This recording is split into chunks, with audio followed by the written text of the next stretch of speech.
along with style, off-meta gameplay and builds. Hey everybody, welcome to Grimsforge Gaming. Today we're going to be covering our PVE Lich King build. This is a Necromancer build, and I've been having a lot of fun. I would say out of my Infinite Archive builds that I've been running, Dr. Doom and Lich King are two of my very strongest builds in there. I hit over 7 on both of them, Arc 7 on both of them. And so the damage and everything lines up really nicely on them. Durability, survivability, everything. So also, I still have a lot of leveling to do on this guy. So as we jump into this, note that. And I think what'll happen is this is going to flesh out even stronger as we go. Okay, so the first thing is we are running the Pale Order. I think this is a must, and also this keeps me from having to rely on my heals. We have some very heavy burst damage components in this build, and those big burst damages through Pale Order will heal us, and so that keeps me off of my back bar, off my healing bar, and it allows me to, I'm rewarded just for being offensive. So Pale Order seems to be the play for me right now. Also, I think that this kind of works out in line of the Lich King. If you weren't going to run Pale Order, didn't have Pale Order, I would probably run Death Dealers. Death Dealers would work out really great, or you could run the Necklace, Satan Seducer. But for me, I'm going to stay with Pale Order because it's an immense amount of healing. First set that we're running is going to be Rattle Cage. This set was needed. If you change this component of this build, you're not running this build.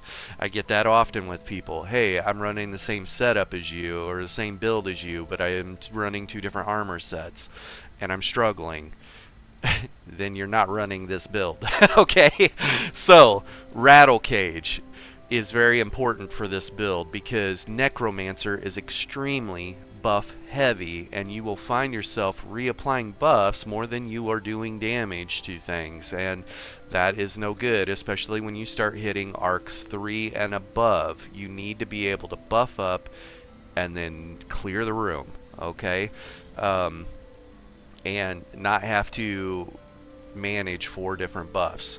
So 2-piece on there, max health, 3 pieces weapon and spell damage, 4-piece weapon and spell damage, 5 pieces more weapon and spell damage, and then additional 5 pieces. You gain major brutality, major sorcery at all times.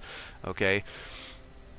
The armor slot or ability slots on here, you could find a spot for the new ability, the new Necromancer ability, that puts your skeletal mage or your skeletal archer, right? And that, by you have to activate it, you're going to have that buff. But you're only going to have that buff for 20 seconds. It just becomes another thing that we need to upkeep, and the damage from this is just non-existent, really, in PvE. Especially when you see the tooltips on some of the other things that we're doing. So this is a non-existent damage source that we need to maintain, and it's costing us resources to maintain. So I needed to get rid of this thing, okay? Rattle Cage is the play. Another thing too is maybe there is a play for a front bar, back bar setup. I don't know if you want to explore that, but I don't recommend it. The reason being is we're doing damage from both our front bar and our back bar, and you'll see the rotation and why. So because of that, we've got Rattle Cage on our back bar as well, and we're running defending, so that way our resistances are higher on that, and you'll see the total numbers when we get into that. And then we're running Nirnhoned here. This could be sharpened if you want it to be sharpened. I just wanted to get my total damage numbers up as high as possible on the Lich King. I felt like that was more thematic for what he does. He's all about that max numbers, max damage turnout. Okay, and then the next set that we've got this paired with is Aegis Caller. Aegis Caller has the first two, the 2-piece is weapon and spell damage, 3-piece is crit chance, the 4-piece is weapon and spell damage, and then the 5-piece. When you deal critical damage with a martial melee attack, summon a lesser Aegis for 11 seconds. After 2.5 seconds, the lesser Aegis spins its blades, dealing 34-32 bleed every 1 second for 12 seconds. Okay, the thing about this is it's like 34,000. 34,000. It's 32 damage every 12 seconds, which ends up becoming a 41,000 tooltip. PVE, those mobs, it's very easy, the way our rotation works, to pull everything to an area and hit our cleave or our carve, one of our abilities, and the likelihood that one of those things is going to crit is very high on that group of mobs, in turn summoning this thing. Also, with just your first verse or whatever from Infinite Archive that it increases your bleed damage by 20%, this thing's tooltip very quickly gets to 50k. Okay, so this is a consistent 50k bleed on a group of mobs that you just pulled to an area. That also, as a side note, that 50k bleed as they're bleeding, Pale Order is healing you. So the dot pressure plus burst pressure plus control on this thing equals a lot of healing and a lot of offense. Okay, so this was the play. Also, thematic wise, right? Bonesaw. And I forgot the name of it, leave it in the comments below, but I played during Wrath of the Lich King, I played WoW, and I also played during Mist of Pandaria. Loved that, had so much fun PvPing in that.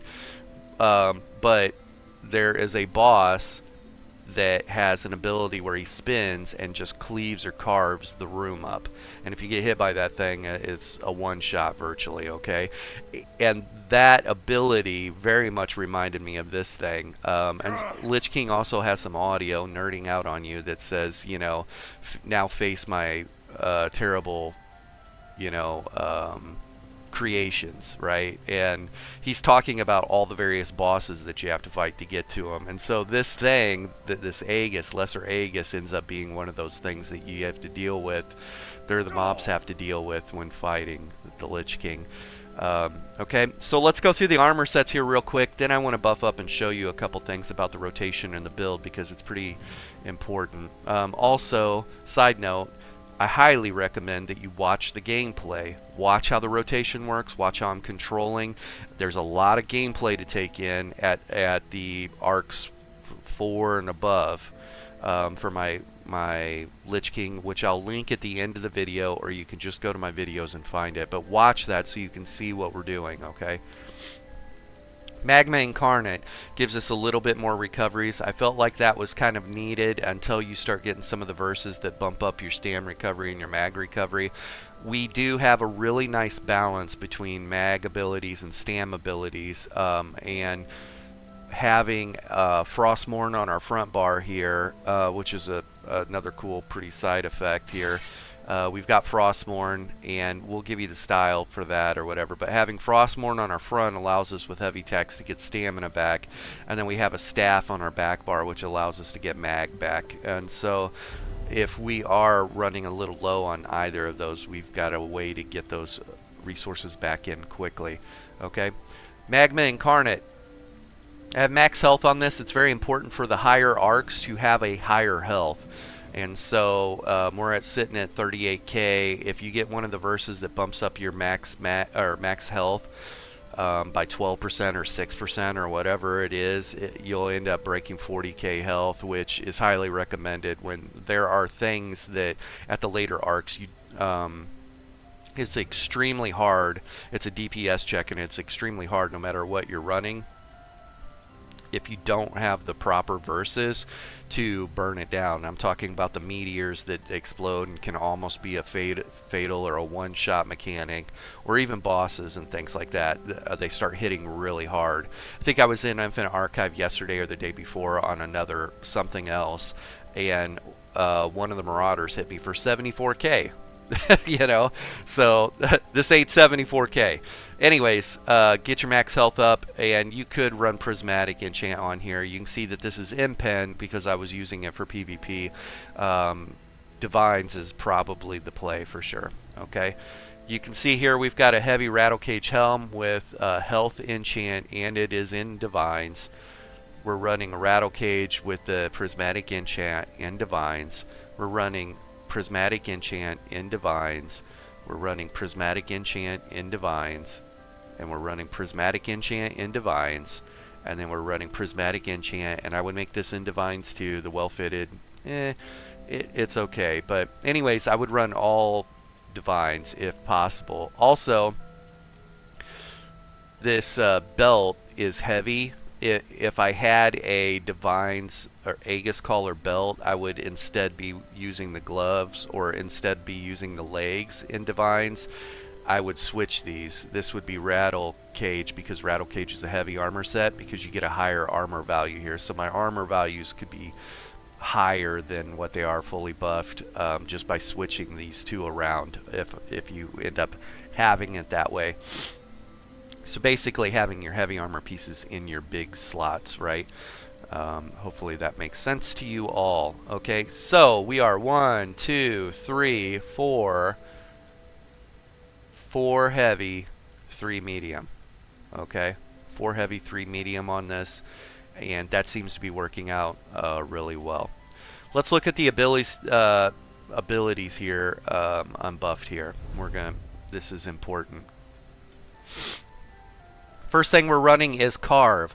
Carve is going to give you that 6600 bleed damage up front. Like I said earlier, if you get that first verse that increases your bleed damage just with the first verse of it by 20%, this thing becomes respectable just for its base damage on swing. Okay, the dot damage on it starts becoming crazy the more you get the verses that lean into bleed damage. Also, that bleed damage, the main cleave of this that hits multiple targets, is healing you because of Pale Order, but the dot damage from this that hits multiple people is also providing you with this passive health coming in from hitting things with it. I would not recommend running the other morph of this. The other morph of this will give you a greater damage shield, and maybe that ends up being the play for Arc 7 and above when things are hitting so hard and you just need to start stacking into shields. Maybe you can make a thing for that, but most people are happy hitting between Arc 5 and Arc 7 solo, okay, on a Necromancer. But anyways, I run Carve, and another thing too is when you pull everything to a group, if you hit this 3 times, not only is it a good heal because of Pale Order, but it's going to increase that total bleed to a duration of 32 seconds on things. And every time you do this, it's going to be a 7k shield. Right there at the bottom it says also gain a damage shield that absorbs 6300. This goes up to 7k if we hit this first, and we'll talk about that. Okay, so why Carve's on the build. Runia's Scythe, this is important. This has a 7k bleed damage tooltip on it, but it also applies the hemorrhage status effect, so things are bleeding with this, and it sets things off balance. Now what that means is, because I have a pull, but I don't necessarily have a stun. If they are off balance, there are regular mobs that you can then hit with a heavy attack, and it will knock them down or stun them. Okay, so anything that's off balance, you can hit them with a heavy attack and it will knock them down. Not anything, but basic mobs. Okay, you heal for 5900 health for the first enemy hit, and an additional 1900 2k for each additional enemy hit up to 5 times. The healing of this ability scales off your max health. The healing of this ability scales off your max health. As you start picking up the verses that drive your max health up, that heal from this gets much higher. Also, when we're using our clown form, our Ravenous Goliath form, and we gain 30,000 health, your Scythe heal gets much greater. So in a pinch, you hit this twice and you're going to be probably at full health, right? Especially on a group of mobs. So what I like to do is animation cancel this into this or vice versa, and what that means is hit this, and then as this is executing at swing, hit this, so that way both of them go off kind of in a 1-2 fashion. Boom, boom. Okay, we have reverse slice on the bar. I was thinking about this. This helps with the splash damage. Okay, this is not executioner, this is reverse slice. So as one thing gets low, when I go into execute phase and I start executing that, the splash damage from those executes now are hitting other mobs around it. And so if I got one thing low, everything starts getting big hits on it just from splash damage from this. There might be a play to drop this off your bar in the later arcs and find another damage source, but honestly this ends up being, you end up not using this until they're 40% health or less, and then you're hitting them with this, and the heal, because the damage on it scaling way up, the heal from it ends up being a lot, so you're rewarded with that heal from Pale Order while in execute phase on things. So I don't know, you could take this off, find room for a dot or something like that, but right now we're going to keep it for that reason. Chilling contingency. This is Ulfseel's contingency, part of the scribing. Okay, some friends and I who are avid Necromancer players and love the class, they love the class, they hate where it's at. Okay, and something that they'll regularly say is, if you want to be good at Necro, don't use Necro abilities. And sadly that is true. And while I say that, there is a little caveat to that, and the caveat to it is if you don't use Necro abilities, you then lose Necro passives, and we will dive into that. But the scribing abilities are so freaking strong if they're set up properly that they hands down beat the negatives that you're going to lose by not running Necro abilities through losing passives. We'll look at it when we get there. Okay, chilling contingency. This does a burst of 7,300 frost damage, and it's an AoE, and then it does another 11k frost damage over 20 seconds. That frost damage, there's a verse that boosts frost damage in Infinite Archive. So this very quickly becomes a 8, 9, 10k tooltip, and then more frost damage tooltip, 14k dot over 20 seconds. Keep in mind that burst damage hitting a group of things is healing you through Pale Order. The frost damage over 20 seconds is healing you through Pale Order. Plus we're gaining minor force for 20 seconds, increasing our critical damage by 10%. You will see some extremely high critical numbers when you start finding focused efforts in Infinite Archive, like really nutty high numbers. Watch the gameplay, you'll see it as we're hitting that arc 5 and 6 and stuff like that. Also, how I like to use this, because this doesn't do the damage immediately, it's important to know that, but this damage is attached to either this or this. So I will hit this and then turn around and hit that, and both abilities hit at the same time. So both those tooltips are hitting simultaneously. They're getting hit with that 7,300 and getting hit with the 6,600. And that's without those tooltips getting buffed by those verses individually, right? So the damage on this, just these three abilities working together, and the healing on just these three abilities was really nice. And actually this one too, you can hit this and then execute something, and you'll see that all that damage hits at once. So if you want it to be a very hard execute, use your number 4 before you use any of your melee offensive abilities on your front bar. Okay?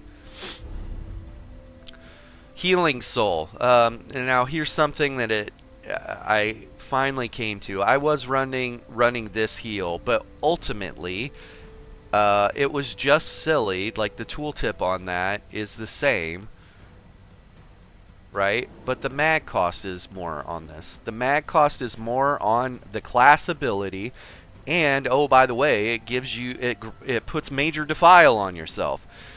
I'm fighting some things that have the potential of hitting me for 70k. I'm not trying to make my heals less by applying major defile to myself, which is absolutely silly. So let's apply a burst heal in a class that, and oh, by the way, we're going to put a minor defile attached to it. Okay. Now, some people will say, well, whenever you have a negative effect on you, you get 8% more healing, and so minor defile is going to decrease your healing, so it kind of offsets it, and it's like, okay, but I still have minor defile on myself, okay? And I'm relying on this passive to turn around and get rid of a negative effect from an ability that I'm trying to use to save myself. Does not make sense. Also, doesn't make sense to run this ability when Healing Soul has a burst heal of the same tooltip for less mag cost, and then I can apply the hot, which it's a very small hot over 10 seconds, the 5300, but I do have extra healing coming in.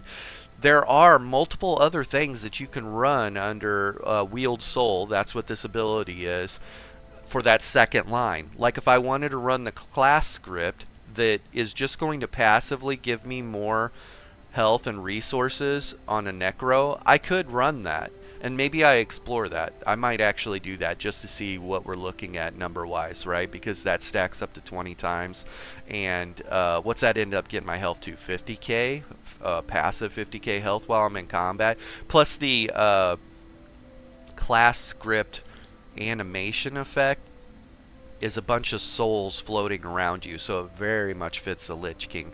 You know what, I'm going to make that change only because we have so much healing coming in, and we're not even really going to miss that passive extra of 5300 health over 10 seconds. I'm going to make that change, and this will be the class script, just to see if we can get our health over 50k passively, okay?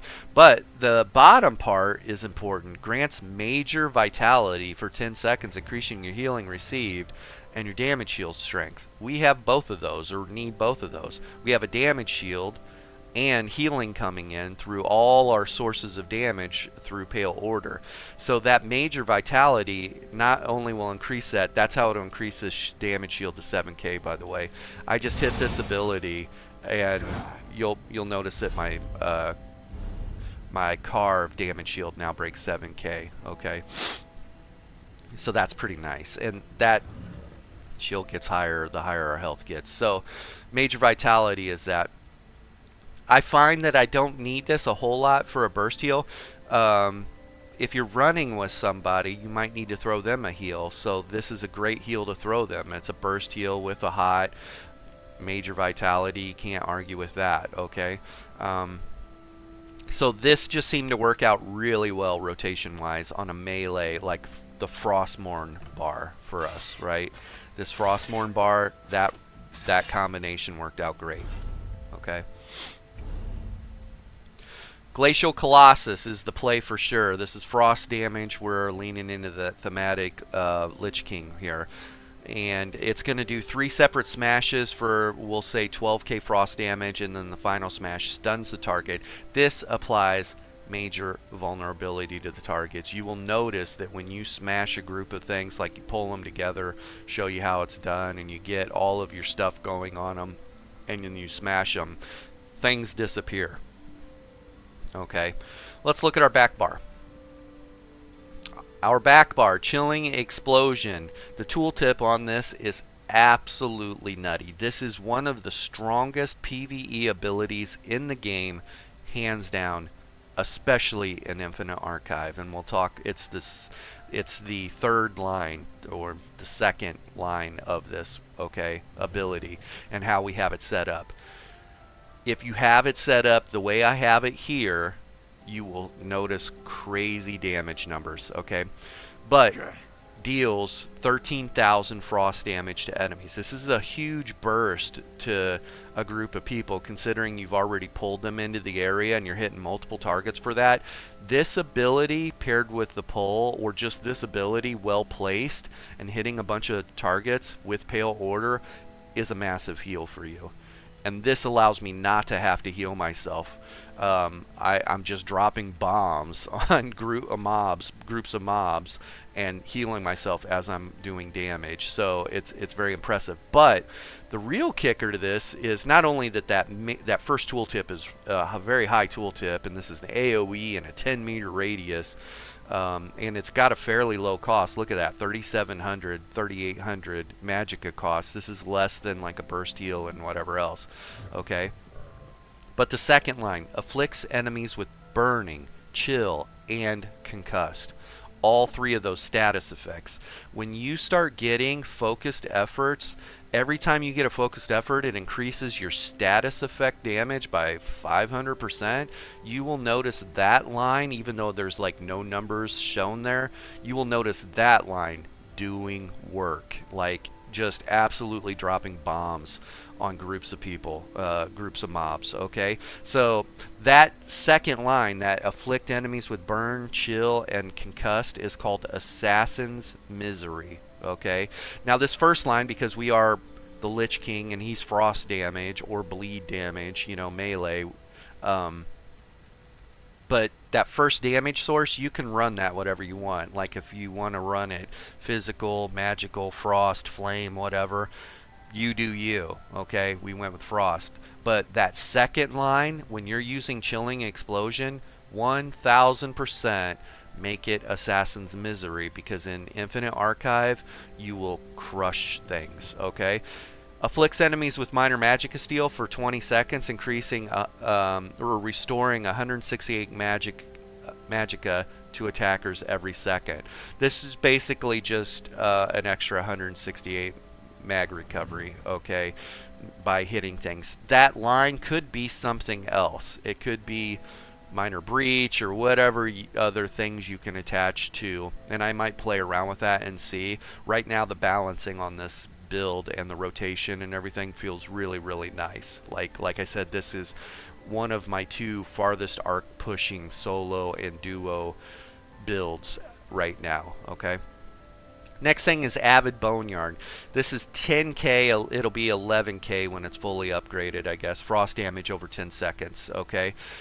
This applies minor vulnerability. So we could apply major and minor vulnerability to groups, okay? If you land this on a corpse, which it's pretty easy to place this on a corpse, but if you put it on a corpse, it does 30% more damage. So now it easily has a 15k tooltip on frost damage, and then your third paragraph of this ends up breaking 10k. Also, you pick up the script that increases your frost damage overall, and this thing starts getting into the 20k, or starts getting into the, you know, really high burst damage numbers. Additionally, too, this is a class ability, so if you get the class script in Infinite Archive that increases your class ability damage by 65%, your class abilities start getting really, really crazy numbers. Like your scythe becomes a spammable because it's hitting everything for 20k. Okay, so you will see that. But Avid Boneyard, I basically, as I'm pulling everything into me, I place this on the ground because I know where they're going to go, and then as soon as everything gets there, I activate it, like our own old school Necro bombers, right? Our Boneyard bombers, okay? Leashing Burst, another scribing ability. Leashing Burst, after 2 seconds, it pulls everything in to where you're at. This is going to do 10k dot damage, so there's an extra little dot pressure to everything that it hits, and then this thing grants minor courage for 20 seconds, increasing my weapon and spell damage by 200. So it only increases it after the pull, which is something to note. Okay, but I pull everything in, and you saw it takes 2 seconds, so that gives me time to set this down and start this cast. So everything's going to get pulled in, magic dot damage on it. They're going to be pulled in, get right into minor vulnerability, and also have the frost damage ticking on them, and I'm going to activate this graveyard burst, which is going to be an explosion. And this thing's already going off. So normally I'll wait till this is done casting for that massive hit plus the status effects applied, and then activate this. And it's just, it's destroys things. Like this rotation on my back bar paired with the dot pressure and the heal if I need it, but dot pressure from this and dot pressure from this, like these two things paired together, and then just the burst and control of this is impressive. Okay, another thing too, here's one of the reasons we had to get rid of a buff on here, which the buff that had to go was the major brutality, major sorcery buff, because this Gravelord's Sacrifice, summon a skeleton from the ground. After 2.5 seconds, the skeleton leaps to you, sacrificing the fallen soul within and mastering your necromantic energies for 20 seconds, increasing your damage done with class abilities and damage over time effects by 15%. This is a class ability, and you know, everything has dot pressure attached to it. Dot pressure, hemorrhage status, dot pressure, dot pressure. This is a class ability, so the upfront damage is going to benefit from that. And let's see if the tooltip numbers, let's do this here. And let's look at this here.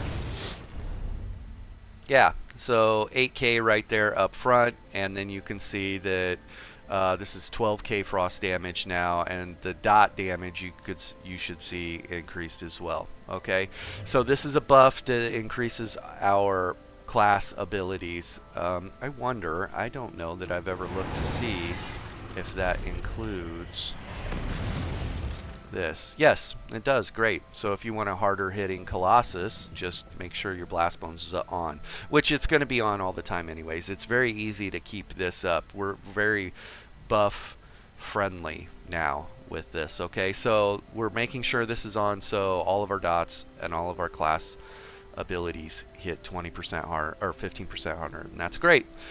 Summoner's Armor. This is going to reduce the cost of our Blast Bone, Skeletal Mage, or Spirit Mender. So it's basically just reducing the cost of our Gravelord, this ability right here. We didn't necessarily need an additional pull on this, so the cost reduction was fine.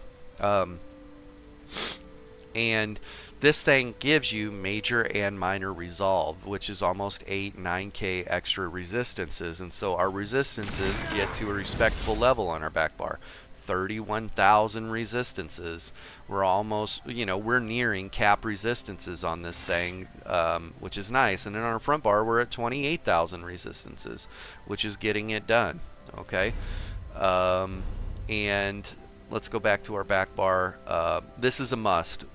For the build though, that's 9k extra resistances for you, and the uptime on this, it's not a very big mag cost, and you get to keep it for 30 seconds, so that we can deal with that. Okay, Ravenous Goliath, this is a must when you're pushing arcs 4 and above. There are simply things that just hit really hard, or there are times that you need to tank down, and this gives you 20 seconds of beast mode activated. You hit this, and the area of effect that's going on around you, the extra damage and the heal that's coming in from that is immense. I don't find myself using the last paragraph of this, the while transformed, your light and heavy attacks will heal you, because I'm getting way more heals from doing other damage sources. But we're using this for the max health and the max, like just getting our health really high, which in turn scales our scythe ability. Okay. Also, you could be next to dead, and as long as you don't get killed while you're transforming, this will be a full heal for you. So this is a get out of jail free card if needed, so I definitely say this. I did play around with this and the animate Blast Bones. Ultimately, the ult cost is just entirely too high for the damage output. Really cool, very thematic ability, but I gotta wait 350 ultimate just to do this ability, and hope that there's enough corpses on the ground to summon an extra skeleton to jump at someone and explode, and it was just not worth the time at all, or the ultimate cost. If you're running with somebody and they have like, you want to run this to res them, like I've been running with somebody and res them using this, and maybe that's a play. But most of the time you could just hit this and then just face, like carve, get a shield, and then just face tank everything while you're resing somebody. So this works, and it's half the ultimate, you know, because the other morph of this is 350 ultimate. It's just way too high. And so I wish this was lower. Also, another thing on this, if you've ever gotten the 3 scripts of the Lich or whatever, Undead Lord or whatever, in Infinite Archive, the animation, Summon the Dead, where it summons 10 skeletons or whatever, that is infinitely or way cooler of an ultimate. Like, not needing corpses to summon blast bones to kill somebody. I just saved up 350 ultimate. I should be able, I shouldn't need the corpses on the ground to do this thing. I understand, like, I'm just trying to tell somebody that if you want this thing to be used more than just a res in combat, and or a really, you know, niche burst ability that you have to save so much freaking ultimate for, let's do something cooler with it and lower the ultimate cost, okay? But that Grave Lord or whatever, the Lich King thing that's in the Infinite Archive that you can transform into and summon the army of the dead, that would be a really freaking cool ability. And one of my buddies, Rotten, pointed that out. He's like, where's this at on Necromancer? Because this ability would make Necromancer like so much cooler, so much funner. So anyways, let's make that happen. That'd be great. Thanks. Okay. That's the abilities. Let's jump in here. We're going to look at a couple things here. All right, mag recovery.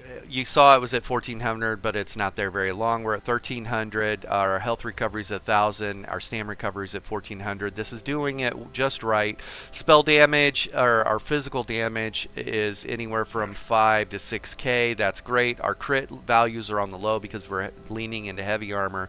We are running Nirnhone instead of sharpened.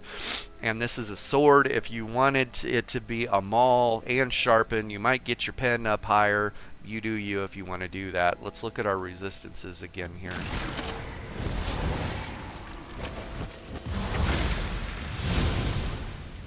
$31,000 resistances on our back bar, 27,000 on our front bar, and that seems to be working out really well.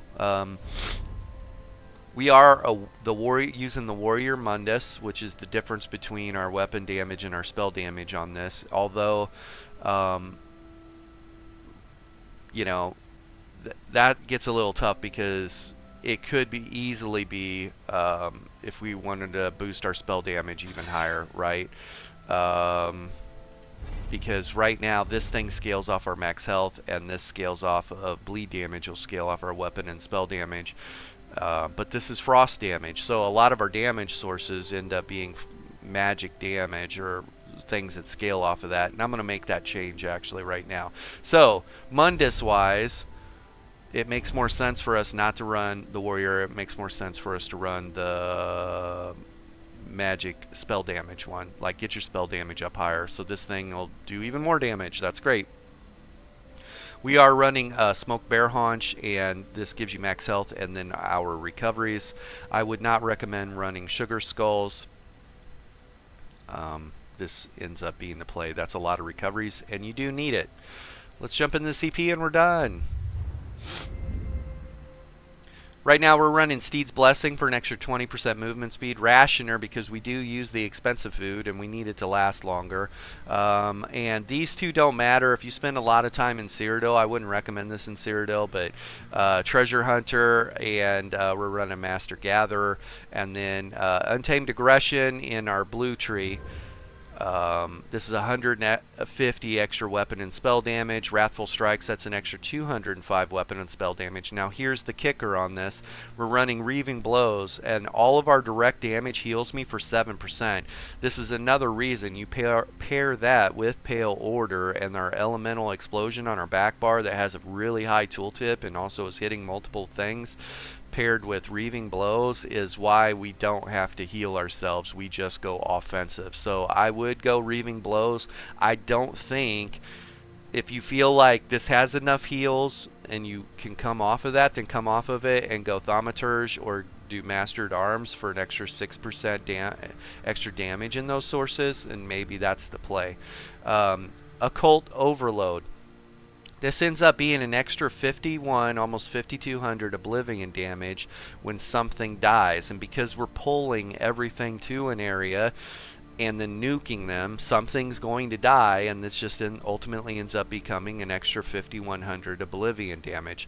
You could make an argument that you don't need that extra 5,100 damage, and you could pick up another 6k or 6% damage source. But I don't know that the extra 6% damage source added to the tooltips is going to equate to a 5,100, 5,200 extra explosion that's hitting everything that you just pulled. So that's why we went Occult Overload. So these two things are up in the air and seem to be working great. Okay. Another thing too is make sure you go in here. There's an extra 100 weapon and spell damage hidden on both sides of these, and we do every single one of those damage sources on the Lich King because we're either using Frostmourne,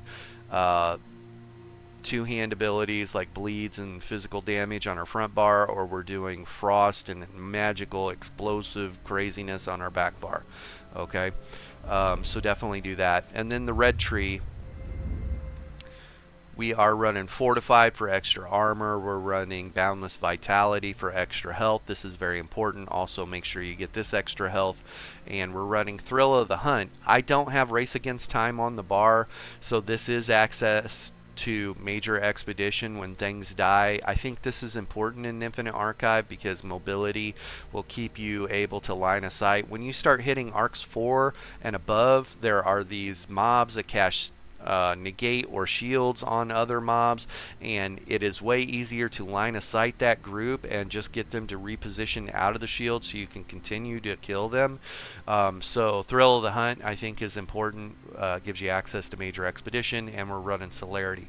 You can make an argument to get rid of one of these and then run Pain's Refuge, which will give you extra damage mitigation up to 20% based on negative effects that are on you, and I don't have a cleanse or a purge on me, and maybe that's the play. So you could make an argument for that. Okay, Lich King, like I said, is probably one of my strongest Infinite Archive solo and duo clears right now. This play style, it just lines up really, really well, and the reason it does is because we're not running necro abilities. Oh, let's jump into that real quick before we look at the armor sets. Still leveling things too, you can see that here.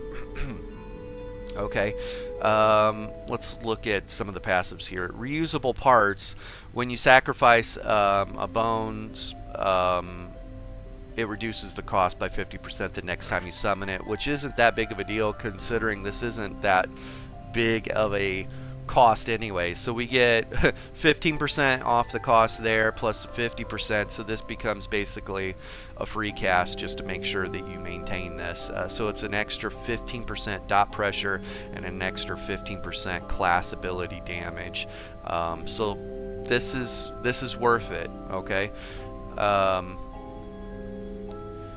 Increase your critical strike chances against enemies under 25% health by 10% for each Gravelord ability slotted. So we have an extra 20% crit chance against things that get low. And you saw that our base crit chance was like 14%, so it ends up going like 25%. And then, like I said, you end up seeing some really crazy numbers, crit damage when it hits. So Death Snell, your back bar really crushes things. Your front bar, it'll hit hard too, your execute, but you're losing 10% there. While Gravelord ability is active, your spell and physical pen is increased by 1500. So this thing is jumping to you. Side note to this too, it also says that this is a 2.5 second before he jumps to you, but you literally can run away from this guy and it ends up becoming longer. You still get the buff for 20 seconds after he finally catches up to you, but It says jumps to you after 2.5 seconds. No, man. Like, I can summon this and this thing won't jump to me until 6 seconds because I'm repositioning and he's running after me. Okay, so there are times where it takes 6 seconds for this buff to actually be on me. Important to know. Deal breaker, no. Okay.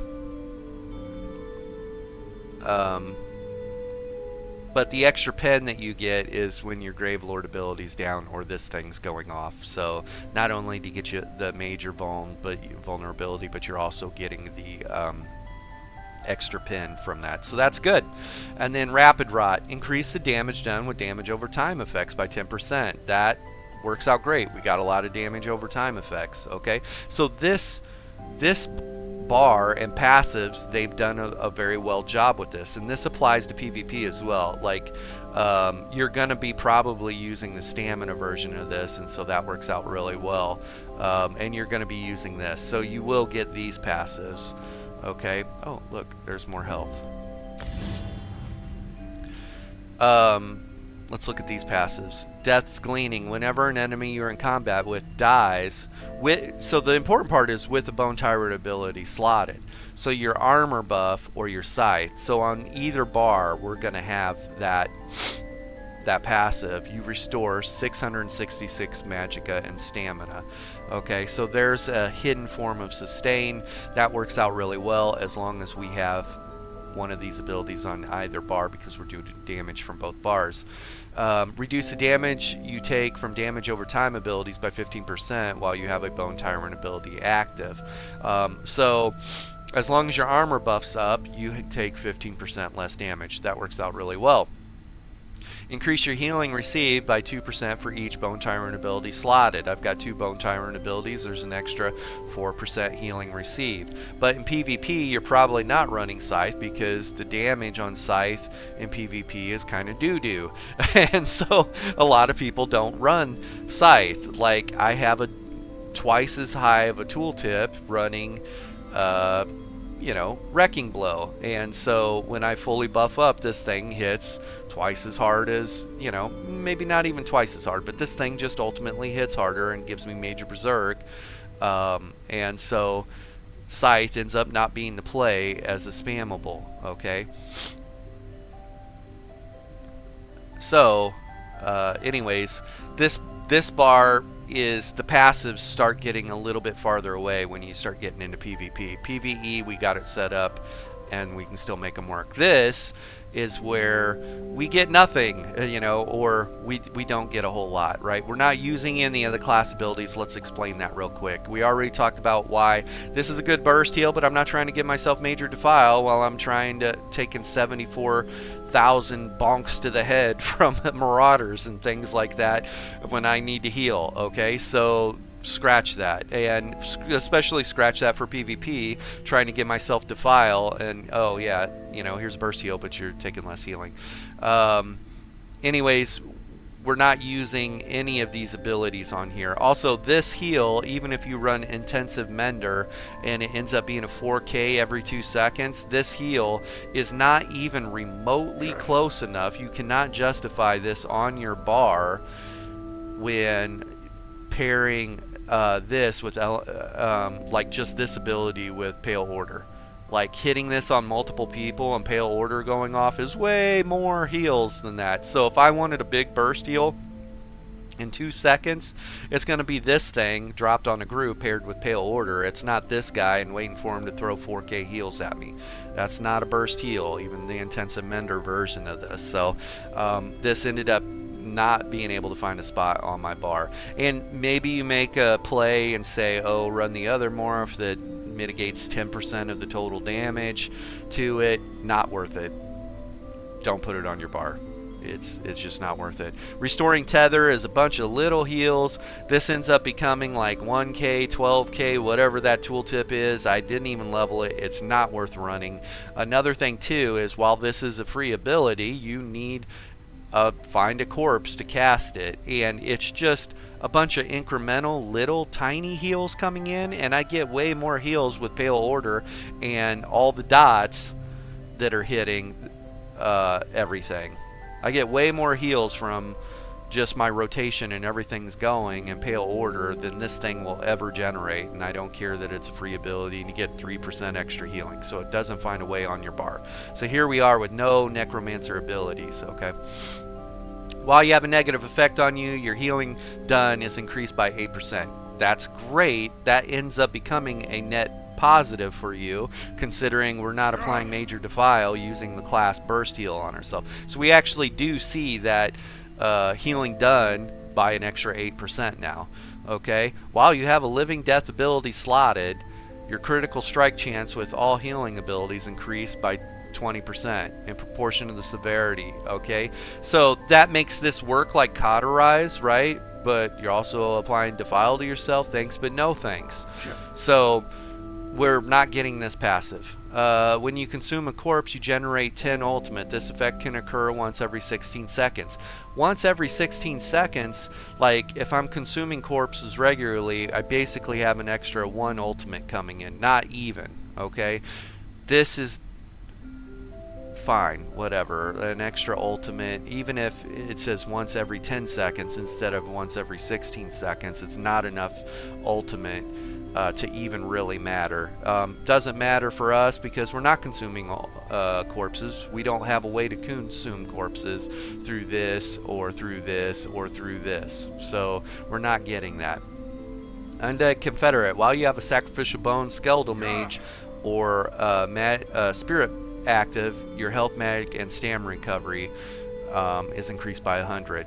Literally, we're only going to see this passive while this guy is jumping to us, like after we summon him, and that is next to no benefit. So most of this ends up being good. Everything else, these three, we get nothing for, okay? And that is also, as a side note, the biggest problem with PvP and Necromancer is some of the things I just listed here. Not trying to apply the file to myself when burst heals like this exist in the game that you can stack, and who cares that the crit chance is increased by whatever.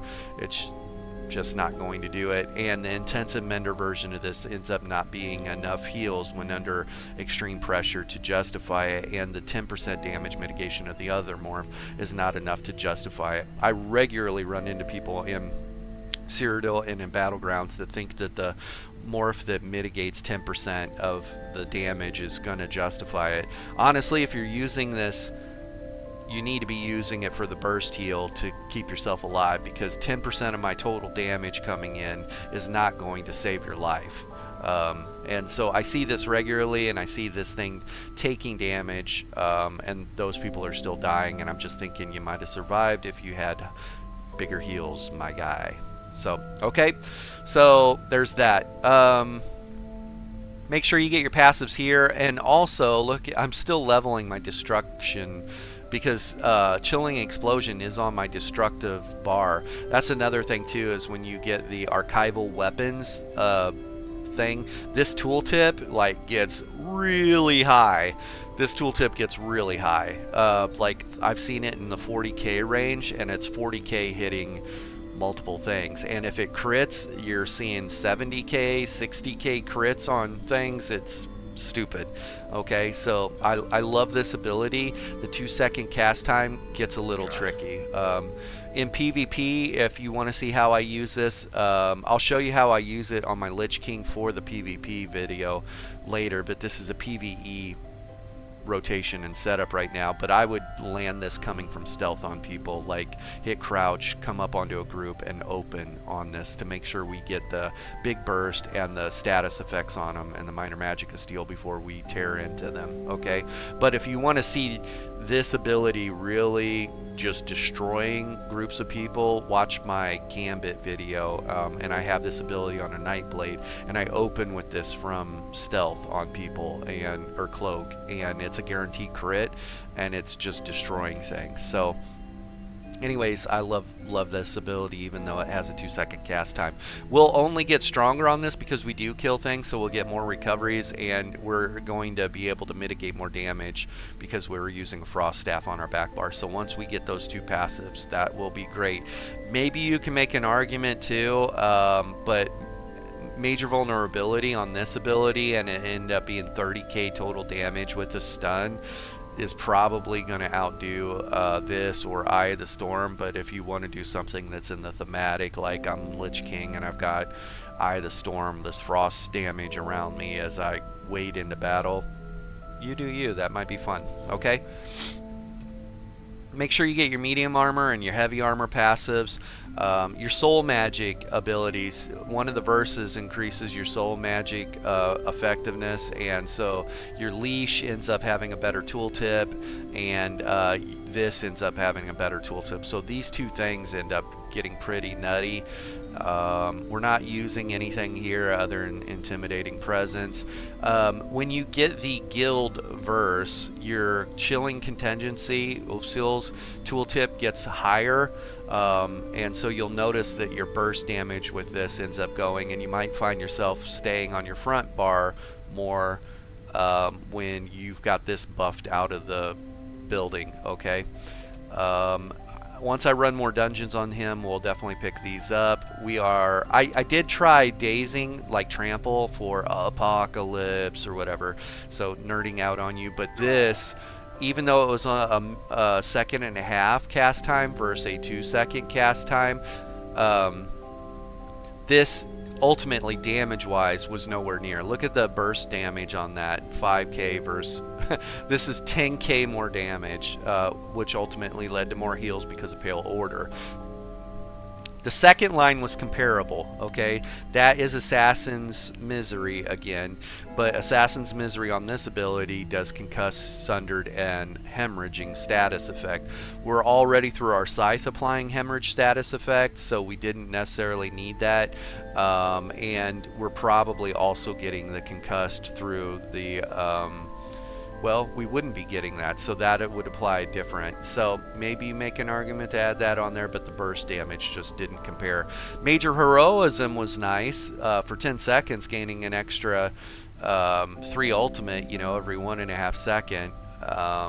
You know, so I guess you can make an argument if you need more ult gen or whatever, but ultimately less damage, or you want to do a different damage source. But I wish that they would extend the dazing trample to 2-second cast time, same as that, and just mirror the damage sources, the total burst damage at the start, and then this gives stamina. It gives it an option to do that, so you can go the stamina route or the mag route. I really wish they'd make that change. So right now this doesn't find a way onto your bar unless it's something thematic. Okay, we are a Nord, and the reason we like Nord is the rugged passive for higher resistances, and we have built-in ult gen.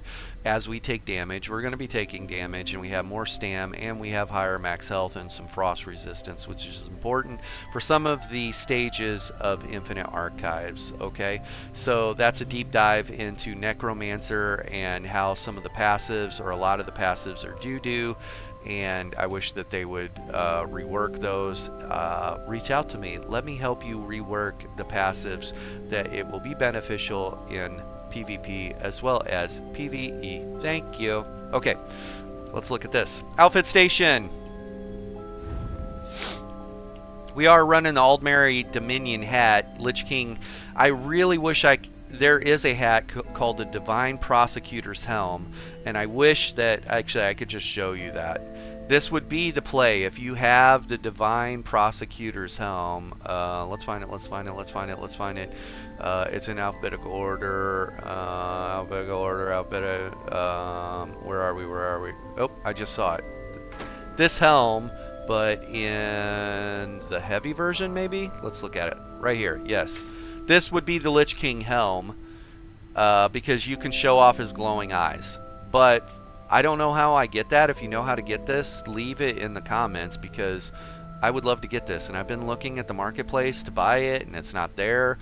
It just says this style is granted and is free to apply as part of owning the Divine Prosecution outfit style upgrade collectible. How do I get that collectible? But this would be the Lich King's helm right there. So if you have that, use that as the helm.